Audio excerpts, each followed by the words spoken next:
Welcome to On The Money Line, a podcast by MMA Play 365. I'm Newsome, and I'm here to break down UFC 320, which goes down this weekend. It's a stacked UFC pay-per-view event. We've got two title fights, including a rematch for the light heavyweight UFC championship belt as well. So, yeah, look, top to bottom, this is a phenomenal card. The pay-per-views generally always are, but like I say, two title fights and a stacked UFC event is exactly what we've got on the cards this weekend. From a betting perspective, I do think it is quite a favourite heavy card as well. So I'm not anticipating too many underdogs to be winning, which is, you know, always a shame because I love looking for those underdogs. But yeah, there's a couple that I think that have got a good chance of cashing. And of course, you know, statistically, we're gonna get about 3 or 4 if there is 14 fights that end up running on the night as well. So I'm anticipating 3 or 4 underdogs to win. But like I say, which of those underdogs is the very difficult part. But we'll get into the grind very shortly with those breakdowns. Just before we do though, as always, if you want to jump into the action this weekend, then make sure you do so at MMAplay365.com. We have plenty of subscribers every single week, every single month to MMA Play 365. It's no surprise at the minute. The handicapper, the pro handicapper, which is myself, I'm on an absolute heater with the official bets. The parlay section, the fun gamblers section, that's on a heater as well. Base AI, our UFC prediction software, that's been firing solid all year and continues to do so week after week. So, like I say, we've got everything you could possibly want from a betting perspective, from betting advice, predictions, content, everything that you need, whether you're a long-term gambler, whether you're a fun gambler, whether you don't want to put any work in whatsoever and you just want to tail a professional handicapper, or whether you are interested in the AI and you follow Base AI religiously and jump on the underdogs that Base AI offers. Again, it's like week after week it's throwing underdogs where even I'm looking at it thinking, like, how can Base AI come up with a prediction and favour that specific underdog, and then it turns out to prove me wrong and, you know, leave egg on my face. So, like I say, if you want to jump into the action this weekend, then do so at MMAplay365.com, and everything's super affordable. Our ethos is we want you to make your money back that you spend with us as quickly as you possibly can so you can start profiting on top of your bets. And the way we do that is by making our packages affordable. It's $5 for one event, it's $10 a month, or it's $99 for an entire year of UFC predictions. And that's all, one more time, at MMAplay365.com. And now with the intro out the way, with the promo out the way, let's get down to breaking some fights down. And of course we start, as always, with the main event. We've got the UFC Light Heavyweight Championship on the line. It's a direct rematch as well, so it's not a rematch from a few years ago. It is a rematch from the last time these two fighters fought. We've got Magomed Ankalaev versus Alex Pereira. So, like I say, it's a direct rematch. The last time these two fought, it was Alex Pereira that was the champion, and it was Magomed Ankalaev that was the challenger. So, the only real thing that I'm super disappointed in, and it's obvious, you know, it's not a surprise or a shock or anything, is that we're not going to get Ankalaev at the price that we bet him at last time, which was, I think I got plus 100, it might have been like plus 105, plus 110 maybe, but Ankalaev was a plus money underdog in that first fight against Alex Pereira. And look, I kind of get it in a way, you know, like Alex Pereira was the UFC's star boy, was probably the biggest star in the UFC at that time, and he might still be to this day, you know, it's very debatable that.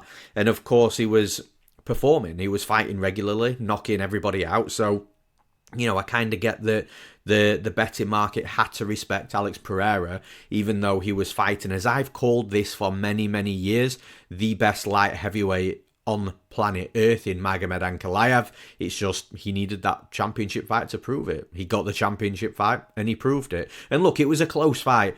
I have read that people were calling that a robbery, which is just unbelievable. I really don't understand how somebody can religiously follow a sport and it be the favourite sport, and, you know, maybe even a hardcore supporter and fan of the sport, and call close fights like that robberies. Magomed Ankalaev won that fight. I think he won it 3-2. I think it was 3 rounds to 2.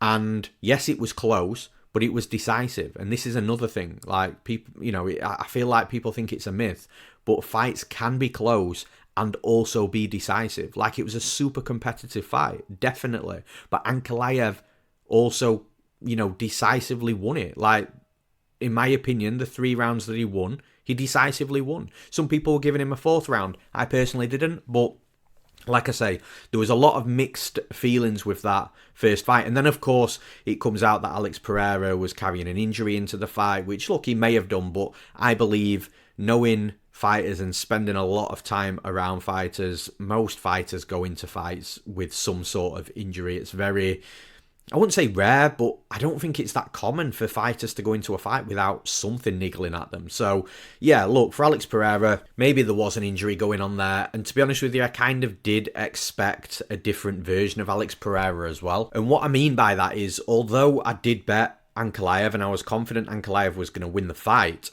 I thought that Pereira would have more moments, but I don't know. I think maybe Ankalaev's presence and how he approaches fights, and the fact that, Pereira probably was thinking that there's a takedown in here if he overcommits to something maybe. Although this is one of my only criticisms actually with Ankalaev. Like, he's that good of a wrestler in a division that doesn't have any other wrestlers like him, to the point where he doesn't wrestle. And it's like, dude, just wrestle. Like, that's his major path to victory in most fights. But the thing is, this is what makes him an elite fighter, in my opinion. His striking is that good that he will stand there and he will strike with someone like Alex Pereira, who is an elite striker himself. So this is the thing with Ankalaev, and this is why I think that he's, I wouldn't say he's unbeatable, because unless your name's Khabib Nurmagomedov, nobody's unbeatable. But Ankalaev is so hard to beat because he's got elite striking, he's got elite wrestling, he's got elite grappling, but then he's got good cardio, he's got a good chin. He's just got absolutely everything that makes him, like I say, one of the most difficult fighters to beat. And can Alex Pereira beat him? Sure, absolutely he can. Like, Alex Pereira's got an elite skill set. He's got an elite martial art under his belt within his striking. So that is where he can win this fight. He can crack Magomed Ankalaev, and he could potentially knock him out. And that is always going to be on the table in this fight. It was on the table the last fight, and it's on the table in the rematch here as well.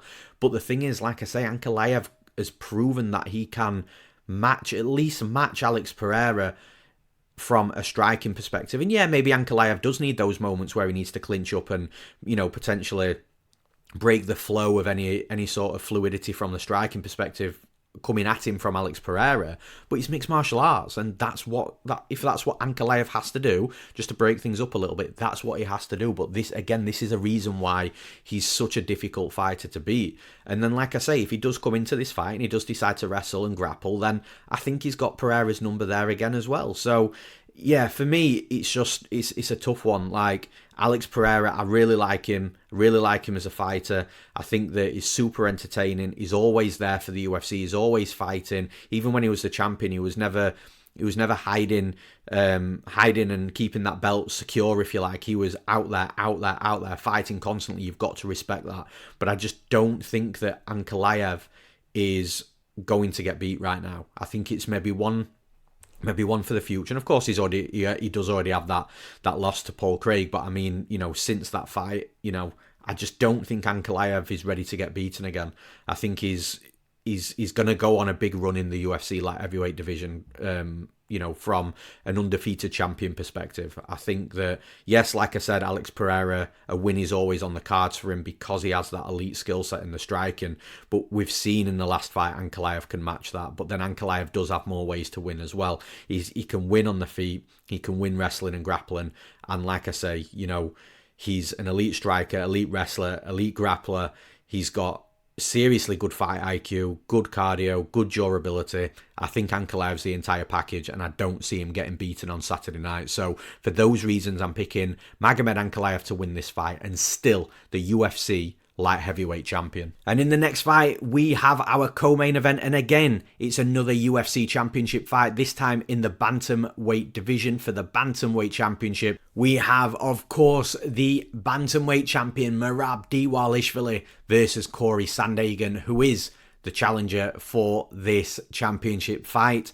And I think stylistically it actually poses some real interesting points. But again, when we talk about elite, Merab Dvalishvili is just there. I don't think there's there's definitely not another fighter currently in the UFC. I don't think there's ever been a fighter on planet Earth in mixed martial arts that has got the cardio, the pace, and the relentlessness of a Dvalishvili.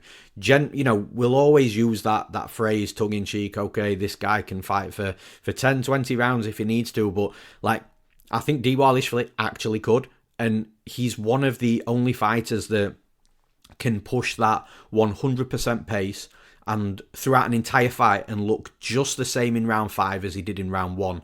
Now, with Dvalishvili, you can't ignore the fact that he can get caught. We've seen him dropped and hurt a couple of times. O'Malley hurt him, Marlon Moraes hurt him, and that is always going to be the thing for Dvalishvili, but it's also the only way that you're going to beat him as well. Can Corey Sandhagen beat Dvalishvili? Well, yes, he can. He's got to catch him, he's got to hurt him and knock him out, and Corey Sandhagen could potentially do that. This is a fist fight with 4-ounce gloves at the highest level of the sport. Corey Sandhagen has a way to win this fight.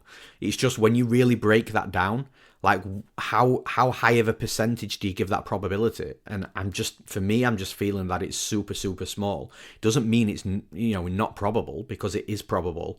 It's just not likely, or as likely as what a Dvalishvili win is. Now, what makes it interesting stylistically is if you go back and watch Corey Sandhagen versus Umar Nurmagomedov. Umar Nurmagomedov, by the way, I bet Umar quite heavily in that fight. I thought that was going to be a fight where he was just going to be able to run through Sandhagen, but what Sandhagen's got, he's got this real tricky style. Not only on the feet, at the time I thought it was only on the feet, but the wrestling and grappling super tricky as well. Everything about Sandhagen is massively unorthodox to the point where he's a difficult fighter to face. And what he'd actually smashed throughout that training camp of the Umar Nurmagomedov fight was the defensive wrestling and grappling, to the point where when Umar was shooting takedowns and eventually was taking him down, Sandhagen was just an absolute nightmare to deal with on bottom, and then he'd get right back up to his feet.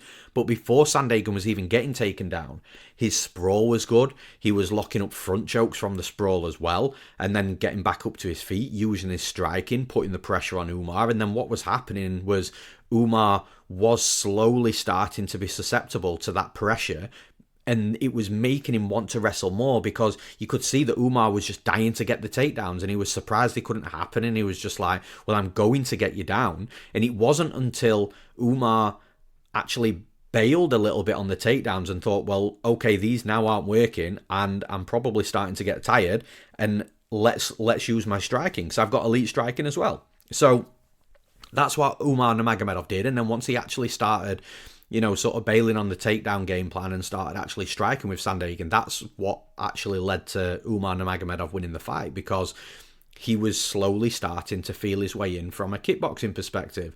But like I say, Sandhagen's awkward on the feet as well, switches stances, got that tall, long frame, throws unorthodox stuff. So like I say, from a stylistic perspective, when you're looking at Dvalishvili in this fight, he's obviously going to put pressure on Sandhagen. He has to close the distance, though, and this is the part that gets interesting. Sandhagen is going to be taller, longer, rangier. He's also good at range as well. So Dvalishvili is going to have to be the fighter to work to get inside, because if he doesn't, he's just going to get picked apart from the outside. But the thing is with Dvalishvili, you just know that there's no concerns. Nobody should have any issues about Dvalishvili having to work a little bit extra hard to get the fight won, because that's just who he is as a fighter. He won't slow down, he won't gas out, he won't tire, he will just keep coming forwards. So that's something you can be super confident in. But like I say, if Sandhagen's got that tricky defensive wrestling and the defensive grappling, then it's going to make for a fun fight. But the thing is, Dvalishvili just will not step off him. And this is why Dvalishvili, in my opinion, is going to win this fight, because I just feel that no matter what Sandhagen's going to do in this fight, and I do think Sandhagen's going to have some success here, I don't think it's going to be like a complete maul-in for 5 rounds. I think Sandhagen will have his moments, but Dvalishvili's again, his overwhelming pace, pressure, the closing of the range, the relentless wrestling, it's just too much for opponents to handle. And I don't think that Sandhagen's going to be able to get Dvalishvili off him long enough throughout the rounds to be able to win this fight. I think it will come down to, can Sandhagen just catch Dvalishvili coming in with something? Maybe it's an uppercut, maybe it's a flying knee up the middle. Can he catch Dvalishvili with something coming in and put him out? Well, he potentially can, but I think it's a low percentage outcome. I think it's a low percentage strike that would likely land on Dvalishvili to put him out. And other than that, outside of that flash KO for Sandhagen, or, you know, the flash drop and, you know, then beginning of the end with the finishers, I just think it's going to be Dvalishvili putting the pace, the pressure on Sandhagen. I don't think if Sandhagen takes a step forward, Dvalishvili will take a step forward as well, and then that's the distance close for Dvalishvili. So I actually think it's going to be Sandhagen for the most part on the back foot, trying to keep range, trying to keep Dvalishvili from closing that distance, and all that's going to do is it's going to tire Sandhagen out a little bit more. Even fighters that their entire, you know, profile as a fighter is to fight on the back foot defensively, it's such a tiring style of fighting, and it's such a tiring game plan if you're going to be on the back foot constantly, especially when you've got this animal in Dvalishvili that's coming forward on you constantly, just putting pressure on you, pressure in your face, relentlessness. I just think Corey Sandhagen's just going to crumble like most other fighters do eventually. And like I say, I just think it's going to be Dvalishvili being the marauder here, and just, again, I think it's going to be dominant. I don't think it's going to be a whitewash. I think it's going to be dominant. Sandhagen will be competitive in moments, but I think it's Dvalishvili that's going to land, you know, how many takedowns, I've got no idea, but I just feel it's going to be Dvalishvili just putting, you know, a stupid pace and pressure on Sandhagen that just doesn't give Sandhagen much opportunity to try and win the fight. So for those reasons, I'm picking Merab Dvalishvili to win this fight and still the UFC bantamweight champion. And in the next fight, we are back in the light heavyweight division. This time we've got Jiri Prochazka versus Khalil Rountree Jr. Now this is a real good fight stylistically, because I genuinely don't think we're going to see much wrestling or any wrestling at all. I mean, you can never say never, I suppose, especially if somebody gets hurt and they shoot a takedown. But yeah, I just don't think we're going to see much wrestling on grappling. I think the fight's going to be won and lost on the feet striking. Both are predominant strikers. Both don't really look for the wrestling and grappling. So I feel like we're going to get a really, really good fight here. And then from a striking stylistic perspective, you've got Khalil Rountree that's got that nice tight Thai style of striking. Then you've got Jiri Prochazka that's just, you know, an unhinged madman with his striking. You know, it's definitely not as technical as Khalil, but the power and, you know, the volume and the awkwardness of the strikes, it's going to be so difficult for Khalil Rountree to deal with here. Again, I think somebody who's going to beat Jiri Prochazka is likely going to have to be a fighter that can mix things up with the wrestling and grappling, because unless you're an elite striker, which, look, brings me on to the point of Jiri. Like, Jiri, I think, is severely underrated in the UFC, for as mad as that sounds, because I know a lot of people rate him quite highly, but I still think people don't appreciate how good he actually is. Like, his only losses in the UFC to Alex Pereira, who at the time, you know, Magomed Ankalaev wasn't fighting the Jiri Prochazkas and wasn't fighting the Alex Pereiras at that time. At the time, like, Alex Pereira was killing everybody, and Jiri was a part of that. But again, Khalil Rountree isn't Alex Pereira, and I kind of feel like with Rountree, look, I don't want to discredit what he's done, but I still feel that he's in these sort of fights, in these moments, in this position in the UFC, because of the fact that he wasn't absolutely, like, knocked dead against Alex Pereira. Like, he stepped up on a short notice title fight. I think it was short notice anyway. This is Khalil Rountree against Alex Pereira. Everybody was super shocked. Nobody had a Khalil Rountree title fight on the bingo card that year. And again, it was just a shock. Like, people didn't expect it to be Khalil Rountree. And, you know, you look at the run and the winning streak that Rountree was on, and you kind of like, okay, well, maybe there is an argument that he deserves it. And then he goes in there, he's a massive underdog, nobody expects him to win, and he performs well. Like, he doesn't win at all, but he performs well to a point where is well just much better than people anticipated. And I think because of that, the market, there was a massive overcorrection on the betting market for Khalil Rountree. But you actually go back and look at Khalil Rountree's run to that UFC title fight. The wins were Modestas Bukauskas, who Bukauskas got cut after that fight. He then re-entered the UFC a couple of years later. Carl Roberson no longer with the UFC. Dustin Jacoby, I actually like Jacoby, but he's not a fighter that's at the top of the division, or will likely get there in my opinion. Chris Daukaus no longer with the UFC. Anthony Smith subsequently retired. And then, he Rountree beat Jamal Hill last time out, but again, I think a lot of people had the wool pulled over their eyes with Jamal Hill as well. Like, he's a good fighter, but I feel like he rose too quickly and he's not really been able to live up to the expectations that others were putting on him, and that's not Jamal Hill's fault. But my point here is these fighters that Khalil Rountree is beating in the UFC are at a certain level, and Jiri Prochazka is above that level. And I just feel that with this fight, Khalil Rountree's got another opponent in front of him that's just a level above. And Jiri Prochazka, I think, has got the power advantage here. I think he's going to be absolutely enormous inside the cage against Khalil Rountree, who's not small, but I just think that Prochazka's just going to be too weird, too unorthodox, too powerful. I think from a quality perspective, Jiri is and should be in the mix of the top sort of three in the division, whereas I don't think that I can say the same thing for Khalil Rountree.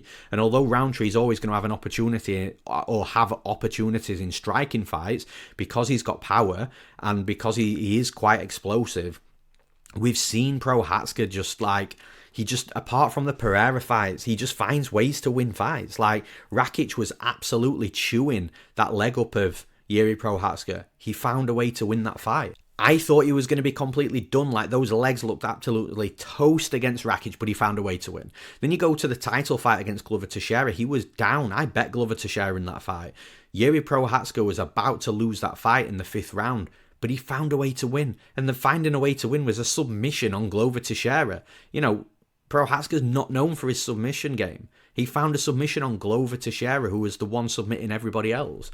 So this is what I mean about Prochazka. Unless your name's Alex Pereira, he's finding ways to win these fights. And I honestly think, and I don't mean this in any disrespectful way, I do think that Khalil Rountree is a step down in competition for Jiri Prochazka. I don't think it's a massive step down in competition, but a step down nonetheless.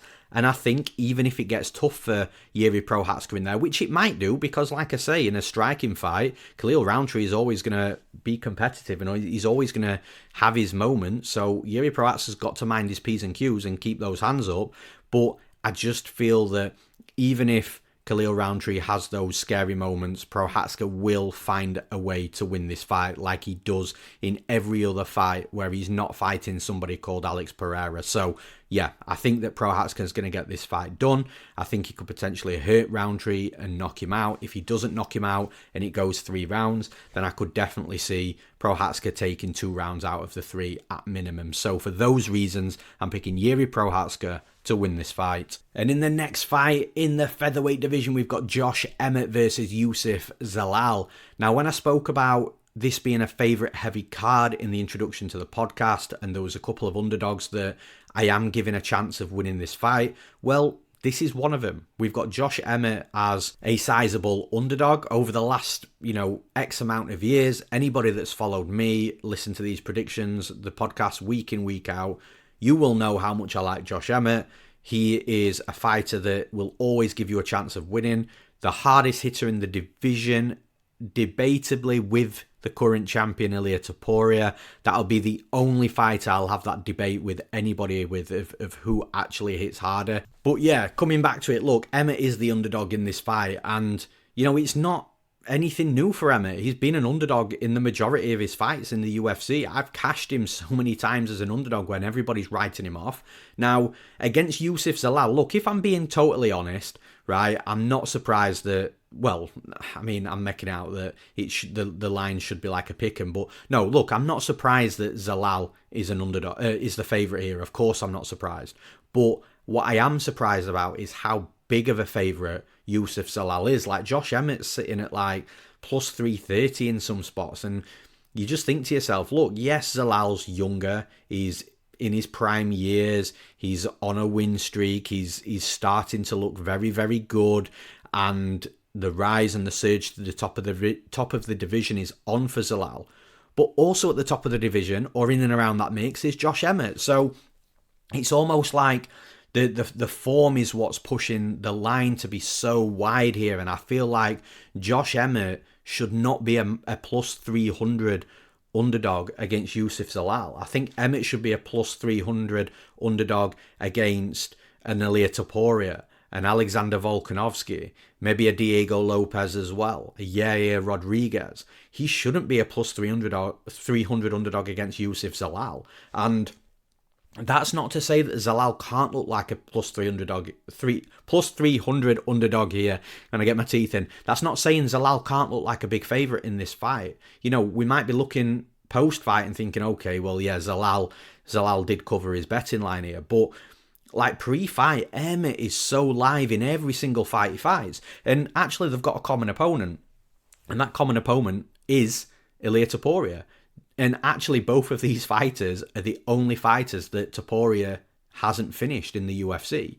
But they were in very different situations. Like, Zalal fought Topuria on Topuria's UFC debut. Topuria has developed exponentially since then. He was also in a UFC debut under the bright lights for the first time, and he did look good early, and for the most part for the first and second round, but then faded late. But we haven't seen that since from Topuria, so you can definitely see that he's took moments from that UFC debut against Zalal and improved and developed himself as a fighter. Whereas when he fought Josh Emmett, he was, Topuria was bang in his prime.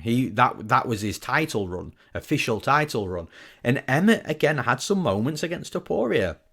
Topuria absolutely did butcher him over the course of the fight, but Emmett didn't go anywhere. And I just don't think Zalal's going to be able to put any sort of that similar type of beating that Topuria gave him on Emmett himself, because Zalal isn't Topuria. So where I think that Zalal's going to be faster, he's younger, he's fresher, he's in his prime, he's winning fights.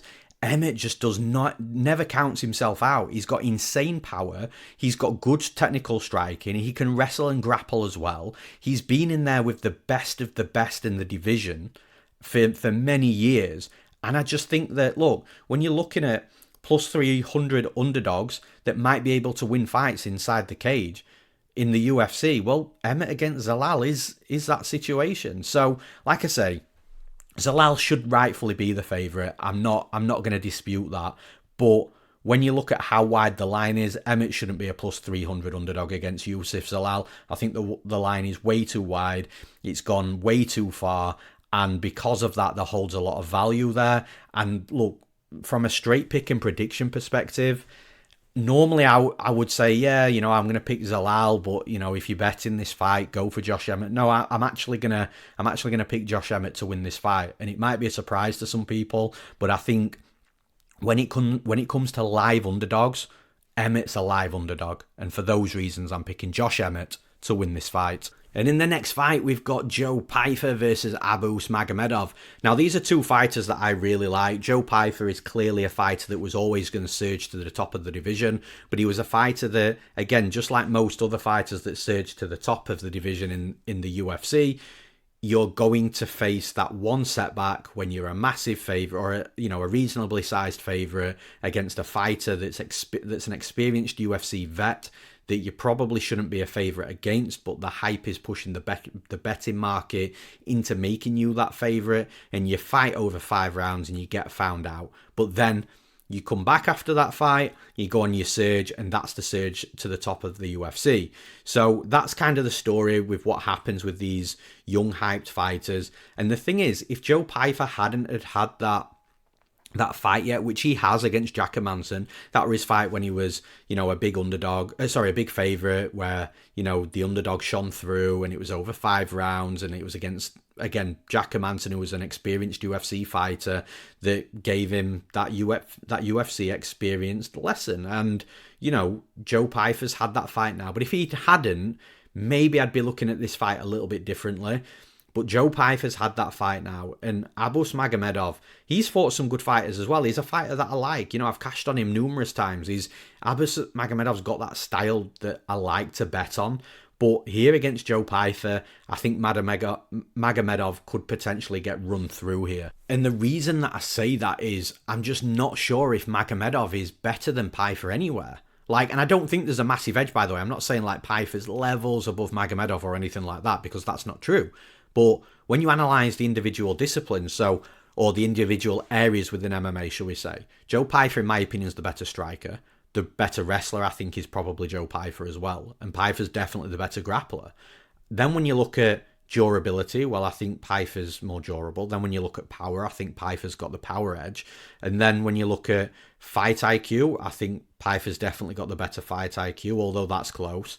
I know Magomedov's dropped the ball before, but I genuinely think he's a smart fighter. But I still think Pyfer's fight IQ is there. And then when you look at cardio, well, I think Pyfer's got the better cardio as well. So although there's not a massive edge in any of those areas, the fact that Pyfer, in my opinion, has a slight edge in all those areas usually makes a fight more comfortable than what people might think. So again, for me, I'm just thinking, well, yeah, Magomedov could win this fight. And I know I reference this phrase a lot, but if I don't watch this event and I go to sleep and I wake up the next day and I see Magomedov beat Joe Pyfer, I'm not going to be overly shocked. It's not going to be the shock of the century or anything, but I do fully expect Pyfer to win this fight. And wherever the fight goes, I think Pyfer's going to be a little bit better. I'm not going to discredit Magomedov because he is a good fighter, and that's why I wouldn't be shocked if he wins a fight. But that doesn't mean that I can't expect Pyfer to win. I think that it is going to be a true mixed martial arts fight. I think we're going to see plenty of striking. Then I think we're going to see some takedowns. We're going to see some grappling. And I think we'll just see a little bit of everything. But because of that, and because I give Pyfer the slight edge in every area, I think we're going to see a really solid performance from Pyfer that is probably potentially going to be the standout performance on the night. And again, if people aren't quite there yet, it's going to make them think, okay, well, Pyfer's on his way. He's on his way up there to the top of the division to challenge the best of the best. So, yeah, for those reasons, I'm picking Joe Pyfer to win this fight. And in the next fight, we've got Ateba Gautier versus Ozzy Diaz. Now, the thing is with Gautier, I do see, look, this guy is an absolute monster, by the way. He's big, he's powerful, he's aggressive, and you can absolutely see why I don't know this for sure, but I'm assuming the UFC absolutely love this guy.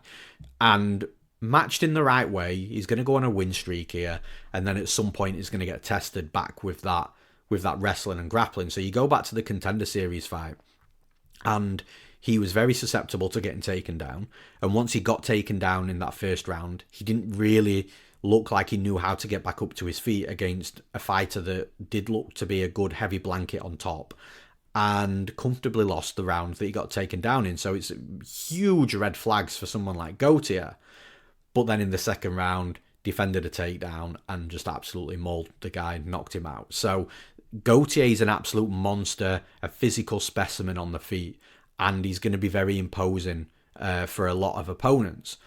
And for someone like Ozzy Diaz that's fighting him, Ozzy Diaz is a fighter that does have a well-rounded style, but how good he is within the wrestling and grappling, I just don't think he's going to be that advanced here where he's going to have loads of opportunities to be able to take Gautier down and keep him down. And plus, the other thing you've got to factor in here as well is Gautier's clearly got a weakness within his game. So what do you think he's going to be working on in training? Every single day, every single week, every single month, every single fight camp. He's going to be working on defending takedowns and getting back up to his feet. He likely won't even be, pushing too much on being offensively good with wrestling and grappling. Just good enough to keep fights on the feet, because that's where he's a scary monster. And the thing is with Diaz, I don't know, you can never say never, and I always say that when it comes to takedowns, but I just think Gautier is going to get at Diaz before Diaz is going to have any opportunities to even think about takedowns, and then looking for an entry into a takedown, and safely entering that area where he can start shooting takedowns as well. I think Gautier is going to get to him before that. I think it's going to be an early knockout. I think Diaz, once he feels that power of Gautier as well, I don't think Diaz is going to be thinking, right, let's close the distance and take him down. I think he's going to be thinking, holy shit, that hurts, and I don't want to get hit with that again, and just maybe being a little bit hesitant rather than being brave and trying to get into that area where he can start shooting takedowns and give himself an opportunity to win the fight. I think Gautier is going to get at him. I think this is a perfect matchup for Gautier. Again, at some point, Gautier is going to be tested with that wrestling and grappling. That's where I'm going to be super interested in it. And I mean tested at a high level with the wrestling and grappling. That's where we'll find out all the work that Gautier's been doing since that Contender Series fight. If he's got that defensive wrestling and grappling at that level at the UFC, which is going to take himself to that next level towards the top of the division. We'll find that out at a later date. I don't think we're going to find it out in this fight. For those reasons, I'm picking Ateba Gautier to win this fight. And in the next fight, we've got Edmen Shahbazyan versus Andre Muniz. Now, Andre Muniz, underdog in this fight. I think the line's wider than it should be. And again, similar to the Josh Emmett prediction that I made, I'm going to be going the same way with Muniz.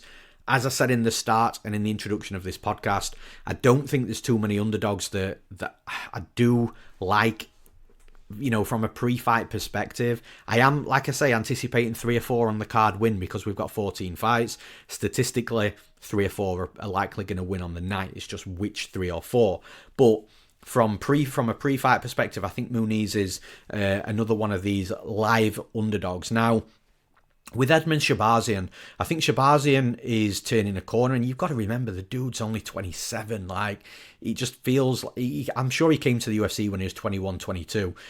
And he got all this hype, similar to what I said actually when I was breaking down the Prochazka and Rountree fight, similar to what I said about Jamal Hill. I think Shahbazyan got hyped and pushed way too quickly and didn't live up to the expectations that were being set from everybody else. And that is the main factor when talking about this. You can also put Alexander Hernandez in the same bracket as well. It's not these fighters' fault that they've won some fights in spectacular fashion and gone on a bit of a win streak at a young age, and everybody else has hyped them and put expectations, their own expectations, on the fighter. It's not the fighter's fault that they don't live up to that. It's not their own expectations that they've put on themselves.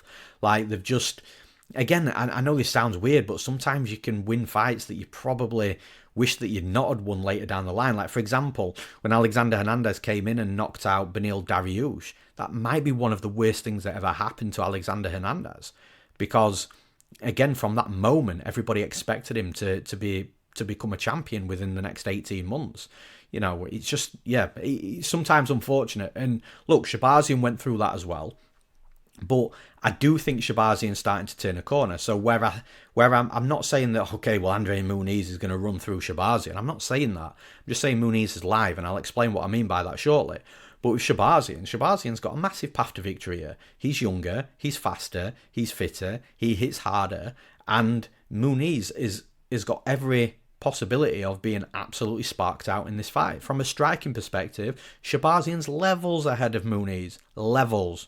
However, the reason Muniz is live is because he's got a big path to victory. He's levels ahead of Edmen Shahbazyan from a grappling perspective.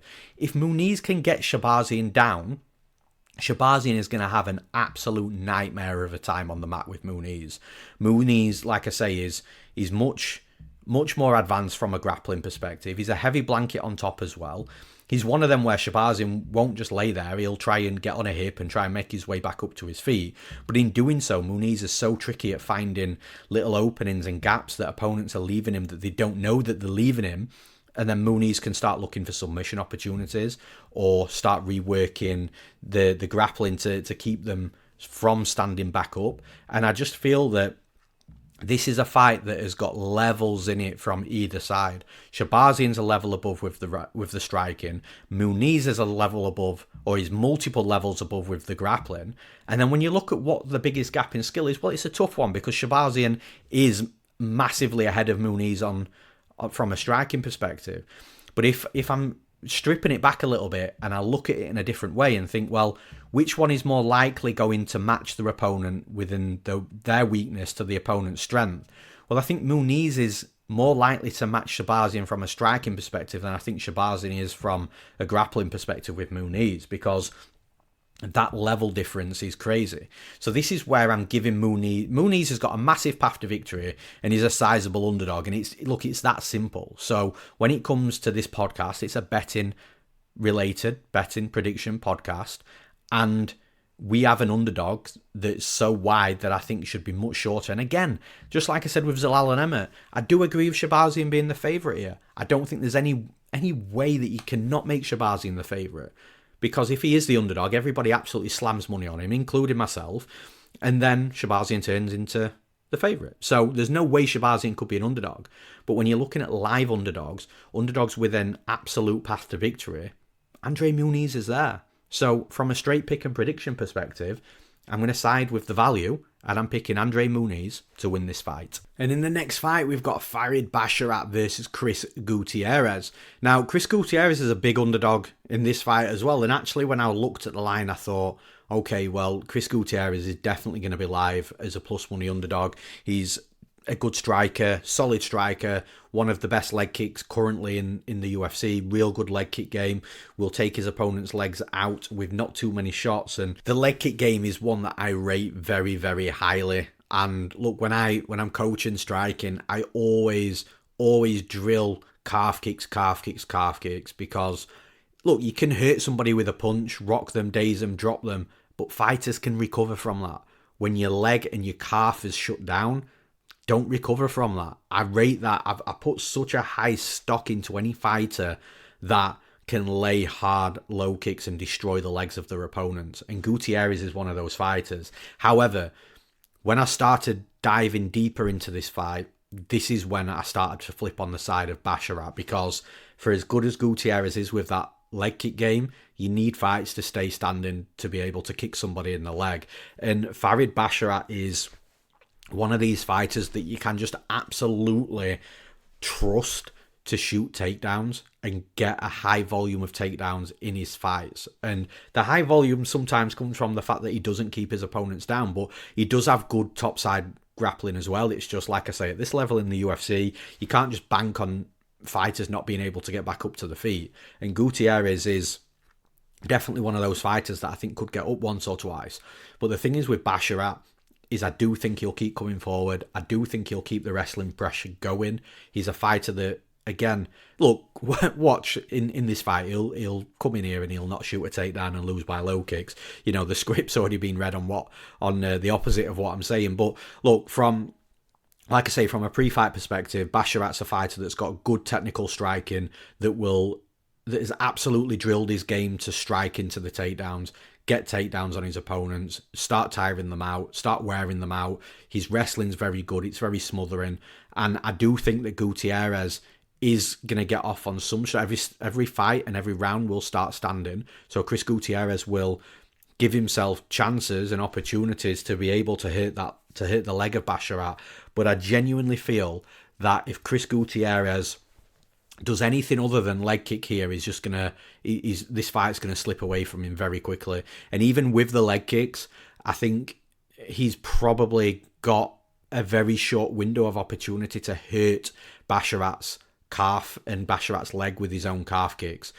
I just feel that with Gutierrez, it's going to be a little bit too much in this fight. Like, I do think he could hurt the leg of Basharat, but it's got to happen quickly. It's got to happen within like maybe 1 to 3 kicks, and I just feel that you can't really bank on that. It's possible, and look, we have seen it from time to time where, you know, one fighter will land one calf kick, and that one calf kick is placed beautifully, and that's the calf kick that shuts the leg down. But more often than not, again, both fighters are moving. You've got to find that perfect target, and that perfect target can sometimes take 4, 5, 6, 7 kicks, and then they start accumulating. But I just don't think Gutierrez is going to have that long on the feet to be able to land that volume of calf kicks before Basharat's closing the distance and shooting on him. I think Basharat is definitely one of my favourite prospects in the UFC. I think he's a fighter that's absolutely solid everywhere, and I think he rises to the top at some point. I think Gutierrez is a dangerous fighter for him, but the style of Basharat can kind of nullify where Chris Gutierrez is best, and that's where I'm leaning. So for those reasons, I'm picking Farid Basharat to win this fight. And in the next fight, we've got Daniel Santos versus Ju Sang Yu. Now, Ju Sang Yu is is a fighter that I think a lot of people are very high on right now and super excited for. The dude's explosive, he's got power, opened himself up in the UFC in the best way possible in his debut with a beautiful knockout. But again, he's got other big knockouts as well. So he's a fighter that's explosive, he's got good timing, and when he goes and connects, then that's when there's issues for the opponent. So Daniel Santos has got to be careful here, because Daniel Santos is a little bit of a hothead inside the cage. And what I mean by that is he's a fighter that will get in your face, that will try and overwhelm you, that will happily walk through, one or two strikes to land his own combinations or to level change into a takedown. But against somebody like you, who is a explosive striker with power, and as you can see, he's got those fast twitch reflexes and reactions as well. Daniel Santos has got to be very careful here in what he does. He's got to be defensively.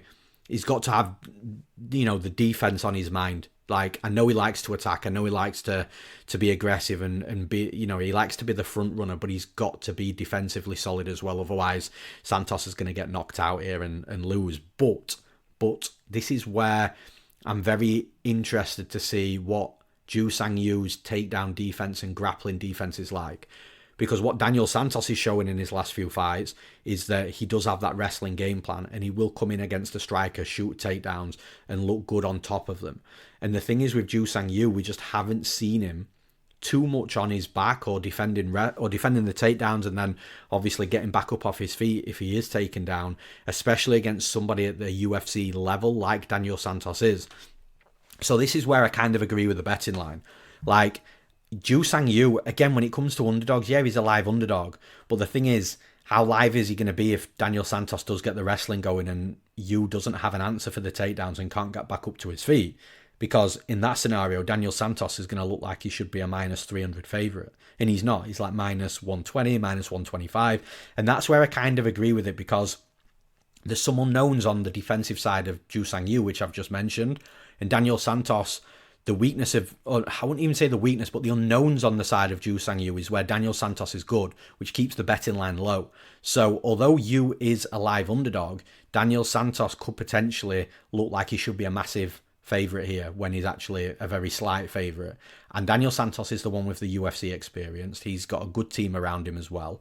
So yeah, I agree with the line. I don't think the line should be any different. Ju Sang Yu has definitely got respect on the line. Daniel Santos has got a massive, or a potential path to victory where there's some question marks on Ju Sang Yu that we haven't seen yet. But unfortunately, it's one of those fights where we're actually not going to know too much about this defensive unknown side of Ju Sang Yu until after we've seen the fight. So there's not a great deal that I can be overly confident about pre-fight, because I need to see this fight to see how Ju Sang Yu is going to look in the future against anybody trying to take him down and grapple him. But like I say, we can't look into the future, unfortunately. So I can't pick Ju Sang Yu because of the unknowns, but I can't bet Daniel Santos, because if Ju Sang Yu actually turns out to be a good defensive wrestler and grappler, then I think he's going to knock Daniel Santos out, and Ju Sang Yu could be a big, look like a big favourite by the time his hand's getting raised at the end of the fight. But like I say, until we see this fight, we just don't know. So I do agree with the line. I do think Santos pre-fight should be the favourite, should be a slight favourite, which he is. For those reasons, I'm picking Daniel Santos to win this fight. And in the next fight, we've got Macy Chiasson versus Yana Santos. Now, this could be, this fight could go so many different ways. I wouldn't be shocked to see Yana Santos win. She's an underdog. But at the same time, Macy Chiasson, I feel, is the rightful favourite. And the reason I say that is Chiasson she's aggressive. She's got this deceptive strength as well. Like, she's really tall and long and slim in the division. And you look at fighters like that and you wouldn't associate, good power and strength with those fighters. But Chiasson clearly does have a very strong frame. And she does have some, a physical nature to her game as well.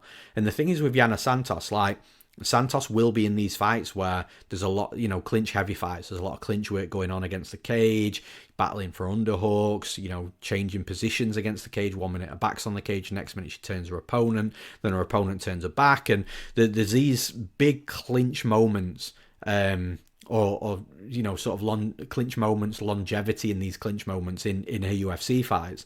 And if that's the case here with Macy Chiasson, I think Chiasson has the time of her life in there, because that's where Chiasson's strong. She's tall and long, so once she starts digging her underhooks, and again, it just starts being very difficult when you're playing an underhook and, trip game against the cage against a fighter who is very tall and with very long limbs. And that's the other thing as well that I've just mentioned there with the trips. Like, Yana Santos is not easy to take down, but against the cage, if Chiasson's got 1 over 1 under or double underhooks, and then she's using her strength to pin Santos's back and shoulders against the cage wall, I wouldn't then be surprised to see trips coming in from Chiasson, which then Chiasson's very good on top as well. She's very heavy on top. And I think with Santos, she's kind of a front runner type of fighter. She likes to be the one in control of the pace, the range, the distance. If the fight's on the mat, she much prefers to be on top. And I know that's a cliche because everybody does, but she's much better on top than she is off her back. And I just feel in this fight, Chiasson's not going to allow Santos to be the front runner. I think Chiasson's going to be the front runner. And you can say the same thing with Chiasson. She needs to be a front runner in fights as well. And that's completely true. But when I'm looking at which fighter is more likely to be the front runner in a fight where both fighters prefer to be that front runner, it is Macy Chiasson. I think she's more likely to be the front runner, to be on the front foot, to be controlling the pace, the range, the distance, and where the fight takes place. So, if she does want the fight on the mat, I think she'll be able to close the distance, clinch up, and get the fight down. If she wants to fight on the feet and to keep it on the feet, then I think that she'll keep her range, slide in with some hard shots, slide back out, and just make it a difficult fight for Santos. So, yeah, I think, although, Santos is going to have moments in this fight. It's going to be a competitive fight. I've maybe just broken that down to sound like Santos has got no chance and she's going to get whitewashed. I don't think that's the case. Like, Santos is going to be able to give something in this fight and be competitive. But I just think Chiasson's just going to edge it pretty much wherever the fight goes. And I don't mean by a big edge, but I just think she's going to have those slight percentages of being better from the striking, in the clinch, on the mat, especially if she's on top as well. So, yeah, I like Chiasson in this fight. I'm picking Macy Chiasson to win this fight. And in the next fight, we've got Patchy Mix versus Jakub Wiklacz. And Jakub Wiklacz making his UFC debut. He was the KSW bantamweight champion, and a real entertaining fighter, actually. I think he's going to win a lot of fights in the UFC. I think the fans are going to like him as well. Like, he's a good striker. He's got a good all-round game. Good striker. He will wrestle. He's got good grappling. He always one of these fighters that just seems to be hunting the finish at all times, which is exactly the type of fighter that you want to see at this level in the UFC, especially when they're at the UFC level, which I think Wiklacz is. So, yeah, the issue I've got for Wiklacz in this fight is his UFC debuts against Patchy Mix. Patchy Mix definitely hasn't been brought into the UFC to lose back-to-back fights. Look, I get it with his UFC debut against Mario Bautista. Like, I got it wrong there. I thought Mix was going to be on a different level. And if that fight had hit the mat, I think we would have seen that difference in level. I just didn't think that we were going to see a super hesitant Patchy Mix that was going to try and strike with Mario Bautista, where Bautista was clearly going to be the better fighter. But look, Mixes, the UFC know what they're doing. I know I said this before as well. I'll always tell you when I'm right. I'll always tell you when I'm wrong. And I was wrong with that Mix and Bautista fight. And I know I said it last time, but the UFC, they definitely know what they're doing this time. They've given him Jakub Wiklacz, a fighter that, even when you look at the style of Wiklacz, the issue that I've got for Wiklacz in this fight is that he's going to be shooting takedowns. He loves to strike and shoot into takedowns, and he can leave his neck exposed. There's been a few times that I watched on tape where he's had his neck wrapped up a little bit, and I promise you, he does that to Patchy Mix and he gets submitted. That guillotine is one of Patchy Mix's best weapons. The front chokes, Patchy Mix really likes. The other thing that I don't like about Wiklacz from a grappling perspective is if he is on his back, he will show his back to try and get back up to his feet. And again, Patchy Mix has got a real good finishing rate with the rear naked chokes. You show your back to Patchy Mix and he's going to take you back. There's a big level difference here within the grappling and the striking. Look, Wiklacz is a good striker. I can't sit here and say he's better than Mix. I'm not really going to sit here and say Mix is the better striker than Wiklacz, but the thing is, with how Wiklacz fights, he crashes the pocket with strikes to shoot the takedowns, and I just feel that's ingrained in his MMA DNA here. I feel like even if he's having good success against Mix on the feet, I just think his natural DNA just takes over and he shoots a takedown on Mix, and then that's where the problems start for Viklacz. I think even when we're looking at outside of the wrestling, you've got to think that Patchy Mix is a level above Viklacz in this fight, even within the striking. With being an entire mixed martial artist, I just feel that Mix has been there against better level of opponents. He's been at the top of the sport, and the UFC just know what they're doing here in this fight. They're bringing a real good fighter from a real good promotion in KSW into the UFC, a KSW champion into the UFC. So they're getting a real good fighter, a fan-friendly fighter, a fighter that's going to be super entertaining, that's going to win fights. But in return, they're getting Patchy Mix in on the win in the win column in the UFC with this fight as well. So even though it's not going to be a win-win, you can't really say it's a win-win, because if Viklacz loses, he's not going to feel that that's a win. But from the UFC's perspective here, it's a win-win. They get a brand new good fighter into the UFC that was a champion and a very respectable promotion in Europe, and then they potentially get Patchy Mix on a win as well. I just feel that, like I say, even if Viklacz is having success on the feet, which he might not, I feel he shoots into a takedown, and we then start to see the levels of Mix and how good he is as an MMA fighter. So yeah, I think this is one for Mix to get in the win column, to get a finish in the UFC. I think with the way Viklacz fights, he's gonna hand plenty of opportunities to Mix. So for those reasons, I'm picking Patchy Mix to win this fight. And in the next fight, we've got Punahele Soriano versus Nikolai Veretennikov.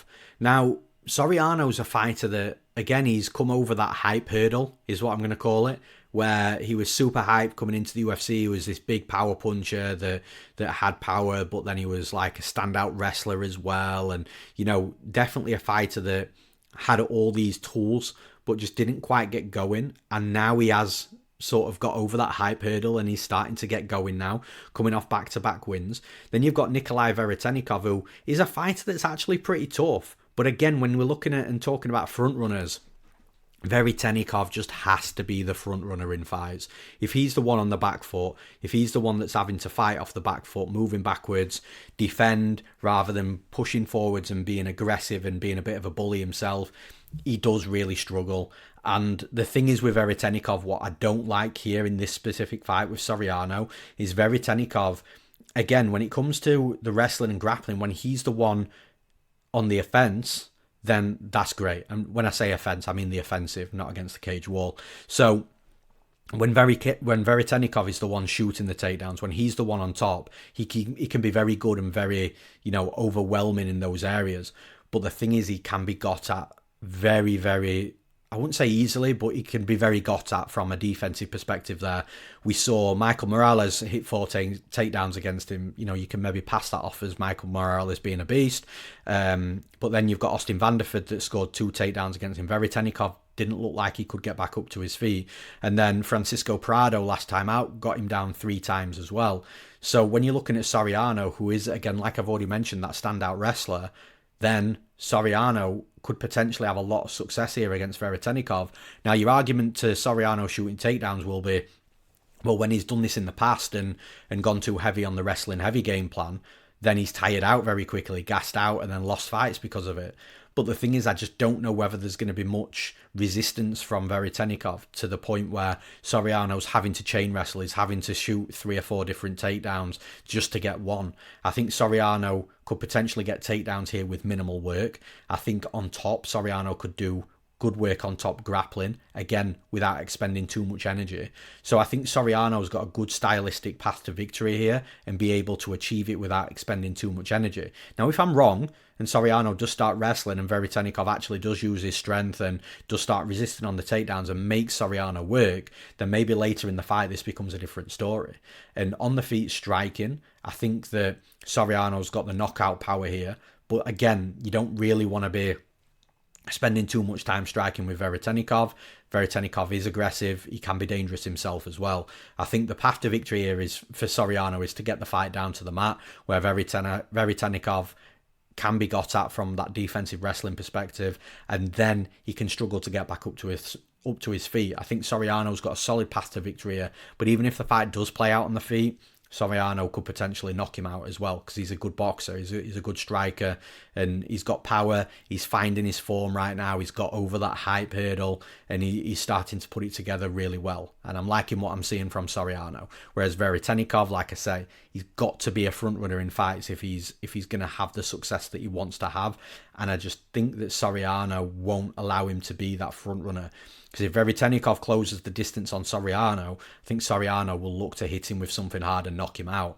And if Veretennikov gets hit with something hard early on and starts to be a little bit hesitant, then it's Soriano all day long from there anyway. So whichever way I'm looking at this, I'm not going to be super shocked again. If I don't watch this card and I wake up and I look at Tapology and I see Veretennikov's won the fight, I'm not going to be super shocked or anything like that. But the path to victory is big here for Soriano if he plays this fight right. So for those reasons, I'm picking Punahele Soriano to win this fight. And in the next fight, we've got Ramiz Brahimaj versus Austin Vanderford. Now, we've just spoke about Austin Vanderford in the Veretennikov fight last time out. Austin Vanderford came into the UFC, super solid performance, knows where he's good, shoots the takedowns, gets Veretennikov down, blankets him, good topside grappling. Austin Vanderford is definitely a fighter that is going to win plenty of fights in the UFC. I'm not sure on his ceiling yet. Need to see a few more fights before I make that decision, but Vanderford is definitely a fighter that I can get behind. I love fighters that just know where they're good and take the fight there, because they become trustable as well. Now with Ramiz Brahimaj, this is a fight that you also can't count out. And again, I'm not going to call it, I'm not going to use the hype hurdle again. Ramiz Brahimaj did come into the UFC and people were excited about him. I was. But Brahimaj has shown that, look, he can be got out very early in his UFC career. I kind of feel like he was maybe learning on the job, maybe got to the UFC a little bit too soon. And look, he's coming off a really good win last time out. He was a massive underdog as well. And he's the underdog here against Vanderford, but I think it's justified. And the reason I say that is when you look at the styles. Like, Brahimaj he's a very good grappler, but when he's the one that's on his back, he struggles. Like, he's not going to throw up arm bars or triangles. And even at this level in the UFC, it's going to be very difficult to catch opponents with arm bars and triangles off your back. So with Brahimaj, he's definitely a grappler that thrives on being on top rather than being on his back. He can be got at from a physicality perspective, so he can be pinned against the cage. Again, while you dig in for your playing the overhook, underhook game, and playing the clinch game against the cage. And Austin Vanderford looks to be quite physical as well. So I think if he ties up with Brahimaj, I think there's going to be a strength and a power advantage on Vanderford's side. But also, I see Vanderford getting takedowns in. If Brahimaj is put on his back, I just don't think that he's going to be super successful in getting back up to his feet, at least not very quickly. I think that'll allow Vanderford to have plenty of top control time on Brahimaj, which will obviously be running the clock down and winning him the rounds. The one thing that Vanderford I do feel has to be careful is when he's shooting the takedowns. If he leaves his neck out there, Brahimaj, like we've already seen, will wrap guillotines up and can finish them. And potentially, even if it's a guillotine that he doesn't finish, he can use a guillotine and then sweep it to get mount and then get on top of his opponent. And then I think if Brahimaj is on top of Vanderford, I think Vanderford has a very tough time with Brahimaj on top of him. So ultimately, with what I'm saying here is, I think the fight is going to play out on the feet. Not obviously all the time, because every fight starts standing. But I think the fight could potentially be won and lost within the wrestling and grappling. And whichever fighter's on top is going to have a great deal of success. But Vanderford is the better wrestler. And that's why I think that Vanderford is rightfully the favourite here. Because if anybody's going to be on top, it's going to be the fighter that's the better wrestler. Vanderford's just got to mind his P's and Q's and not get caught in the guillotine or any front chokes as he's shooting the takedown. But if he's getting safe takedowns here, I think he's got a comfortable fight ahead for him. So for those reasons, I'm picking Austin Vanderford to win this fight. And in the next fight, the final fight to break down, we've got Veronica Hardy versus Brogan Walker. Now, the first thing we need to talk about here is the betting line. Veronica Hardy's a minus 650 favourite. Brogan Walker plus 450. Again, it can vary wherever you look, whatever bookies you're looking at, but that's roughly what we're seeing. Veronica Hardy is a huge, huge favourite in this fight. And for me, it's screaming underdog win. And that's not from any analysis style. It's just these types of fights are always way closer than people think. And in these close fights, there can be a split decision that goes the other way. So for me, it's like I'm looking at where I see a minus 650 is where I see a fighter that is got knockout power, that's got standout wrestling, that's got a submission ability, top or bottom. That's where you want your minus 650 favourites to be. And although I do favour Veronica Hardy to win this fight, and I will be picking her to win, spoiler alert, the line is just screaming like, stay away. Like, my gut feeling of this is horrific. And generally, what people will be looking at, including the bookies, is Brogan Walker hasn't been seen for 2 years in the UFC. She's 0-2 in the UFC. She had a good showing in the Ultimate Fighter, which led her to the UFC. But then she lost against Juliana Miller, which at the time were like, okay, Juliana Miller could be this real good prospect coming through. Well, Juliana Miller hasn't materialised either, so that's a loss that's aged badly for Brogan Walker. And then the next fight, she fights Yasmin Lucindo. Yasmin Lucindo is one of the best fighters in the division, so that's a loss that's aged well for her. So she's 0-2 in the UFC. First loss has aged badly. Second loss has aged well. We've not seen her in 2 years. What's she been doing? Well, look, I don't know. I don't know whether she's had an injury. I don't know whether she's had time out maybe for a child. I don't know whether... she's had no cancelled fights on a topology record, so again, that doesn't indicate, booked for a fight, gets injured, and then has to rehab or whatever. I just don't know what she's been doing. If you do, drop a comment in here. It won't really make too much of a difference because I do think Veronica Hardy is going to win the fight. I do think everything screams Veronica Hardy win, but I also think from a betting perspective, it screams stay away because if this is a split decision, I don't think anyone should be shocked.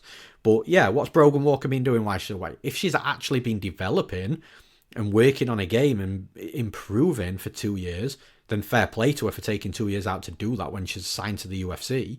But if that's the case, she might come in and look like a completely different fighter, a developed fighter, and not a fighter that should be plus 450. But again, we don't know that. What we do know and what we do go off is what we've seen in tape. And Brogan Walker, I don't think you can really hold the Lucindo fight against her. Lucindo would beat Veronica Hardy as well. She's one of the best fighters in the division, in my opinion.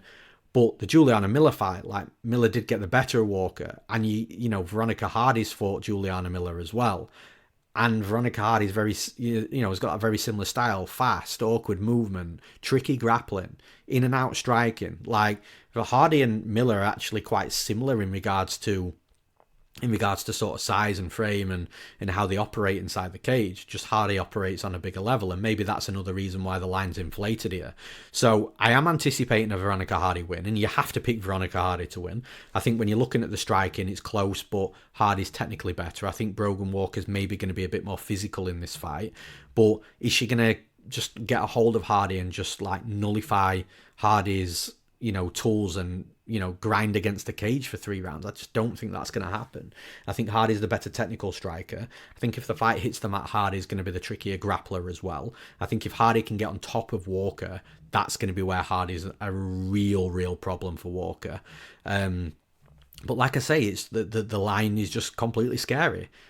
Regardless, pick and prediction, I can't sit here and pick Walker to win the fight when I've not seen her for 2 years. She's 0-2 in the UFC with one of those losses to Juliana Miller, a fighter that Veronica Hardy's already beaten. So yeah, I think it's a tough one to get behind Walker, but yeah, the line is just not there for me at all.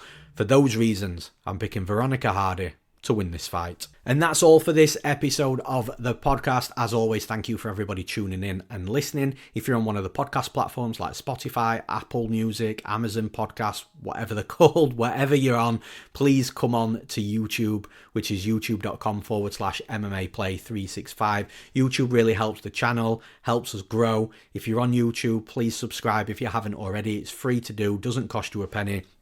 And you get email updates every single week when the podcast drops.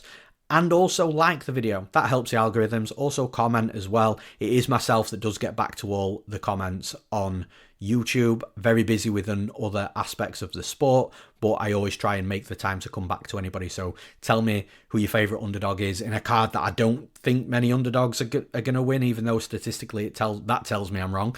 But yeah, tell me who your favourite underdog is. Tell me who your favourite bet is, what the best bet is. Even if it's a prop bet, it's not something I normally play, but if there's a prop bet that you really like that is, an absolute lock, then make sure you tell me. But like I say, it all helps the algorithms and we can have that conversation. And one last time, if you're wanting to jump into the action this weekend, which I'm pretty sure if you're listening to this, you're going to want to get in on the action at UFC 320. Massive card. You're massively into it, otherwise you wouldn't be listening to the podcast.